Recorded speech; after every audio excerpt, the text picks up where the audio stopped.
The beginning of the episode starts with a narration that describes the story of Dr. Genus, a brilliant young scientist with ideas of artificially evolving humanity who became disillusioned with the world, eventually discovering the secret to immortality and creating multiple clones of himself. Saitama cuts off the narration in his impatience, and Armored Gorilla then explains that Dr. Genus is interested in Saitama's constitution, or as he puts it, his body. Saitama gets the wrong idea, believing the scientist to be homosexual until Genos explains that Genus wants Saitama for his experiments. The cyborg and Saitama decide to attack immediately, since the store discount day is the next day. Before they leave, Genos asks Armored Gorilla about any cyborgs active 4 years ago that have destroyed any towns, which Armored Gorilla denies. In preparation for Saitama's arrival, the House of Evolution sets traps in their facility and reluctantly decides to release Carnage Kabuto. Once they arrive, Genos destroys the above-ground facility with a single blast before heading underground. The released Carnage Kabuto fights with Genos, taking no damage in the process. Carnage Kabuto then faces off against Saitama, but backs off when he detects how powerful Saitama really is. Saitama then reveals to the room how he got so OP with his somewhat mundane daily training regime of 100 push-ups, 100 sit-ups, 100 squats and 10 kilometers of running, much to Genos' disbelief. Carnage Kabuto unleashes his Carnage mode and appears to be beating Saitama back, but it transpires that Saitama was just shocked by the realization that the store discount day was that day instead of the next, and defeats Carnage Kabuto easily, leaving soon after with Genos to catch the rest of the discount day. Having witnessed this, Dr. Genus abandons his plans of artificial evolution, and realizes that he is the one who must change. After the credits, officials from the Hero Association inspect the House of Evolution blast site and discuss Genos' destructive power. A man named Hammerhead is out to make a utopia of the overworked and underpaid model of modern society. Nobody pays attention to him on the street though, as he announces plans against the rich man Zenitsu, who owns a nearby apartment building. Elsewhere, Saitama appears to be having a nightmare about playing rock, paper, scissors with someone who has a booger on their finger. Suddenly, he is angered to find out that Hammerhead has made it so that having a bald head makes you dangerous. He runs out to put an end to it. Meanwhile, Zenitsu hires his own bodyguard to protect him against the movements of Hammerhead and his gang.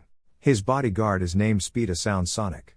He faces the bald group on their way to Zenitsu's lair and warns them that nobody usually survives after facing him in a fight. In just a few seconds, Sonic beheads just about all of the Hammerhead bald group.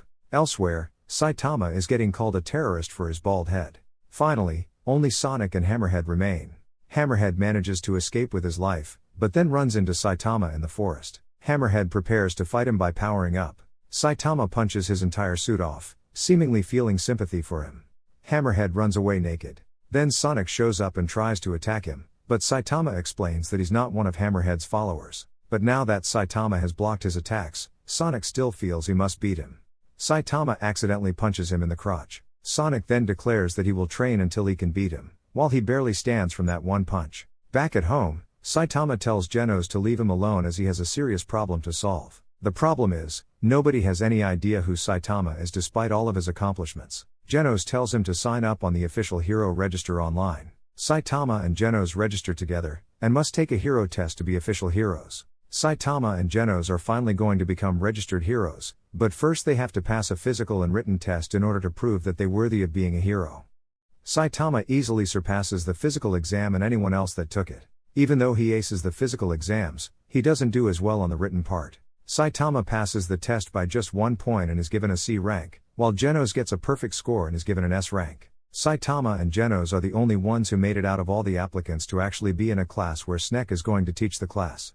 Sadly, the Class A teacher is too confident in his skills, but Genos and Saitama are clearly stronger. Then in class the teacher gets annoyed by Saitama for not paying attention and tries to teach him a lesson, only to embarrass himself. Later that day Genos wants to spar with Saitama because of his newest upgrades. Genos still doesn't believe Saitama's secret training strategy and thinks there must be some other secret that even Saitama himself might not know.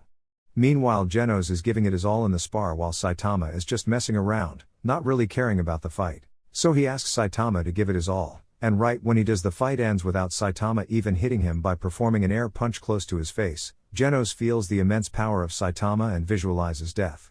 Then Genos came to realize that Saitama is on another level that even he himself can't pass by just training, because when he turned around, he saw the mountain behind him had been completely eradicated, just from simply punching the air. After the training they visit an udon shop where they had an eating contest where Genos had no problem completing while Saitama nearly passed out. Sweet Mask suddenly came and requested to speak to Genos outside. Sweet Mask came to congratulate Genos and welcomed him to the team, much to Genos' surprise.